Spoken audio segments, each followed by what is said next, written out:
আলহামদুলিল্লাহ পাকিস্তান ইমরান খানরে জেলতো এড়ে দিবর জামিনর কোশিশ বিসমিল্লাহির রহমানির রহিম আই মোহাম্মদ শরীফ আজিয়া 21 তারিখ নভেম্বর 2024 পাকিস্তান পুরান প্রাইম মিনিস্টার ইমরান খানরে জেলতুন এড়ে দিবর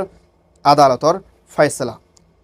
এখনত টাইমের মধ্যে পাকিস্তান ইমরান খানরে হিন্দলা 17 পর্যন্ত মদ্দিমাদি হামতুল্লাহ মাইদিনা হিন্দলা বাদ দেশের হাদিয়াত দে কানুনের হেলাফ গজ্জে বলি হয় হিবারত দে হিবার বুশরা বিবিরে জেলর হুকুম গজ্জে আজিয়া আদালতর হতুন জামিনের ওরে ফয়সালা করি হিবারে জেলত এড়ে দিবল্লা দাসে আলহামদুলিল্লাহ হামদাসে এডিলামিকা সাইট ওই বলিও হিবার লয়ার উকিলত্তর হতুন মেডিয়া কলরে এলান গজ্জে আনকারে ফিবা ইনশাআল্লাহ হাম টাইমের ভিতরে জেলতুন নেলে ফারিবদে হিন্দলা কান রাস্তা হালতের মধ্যে ফসা দিয়ে আনার ফাতিনা হিন্দলা আমেরিকান মধ্যে জিবা হন ডোনাল্ড ট্রাম্প বুড়ম জিতি ভাজি দিবালয় ইমরান খানের বেশি ক্লোজ ফ্রেন্ড হিসাবে দেশে বেশি ততালুক করতো আর ইমরান খানের ওর দেশে বেশা বেশি ডোনাল্ড ট্রাম্প দেশে কোশিশ করে হিবার দেশে মুম্মিকা রাস্তার মধ্যে ওয়াফেস আজাজির মধ্যে আনিবাল্লাহ বুতুজ্জা হিন্দলার ইউএস রিপোর্ট মোতাবেক জানা কিয়ে ইনশাআল্লাহ দোয়া করো ইমরান খান দেশে হোম টাইমের ভিতরে জেলতুন রেহাই বেদি ইয়ান জানা কিয়ে ইয়ান ওই দে পাকিস্তান রিপোর্ট আসসালামু আলাইকুম ওয়া রাহমাতুল্লাহ।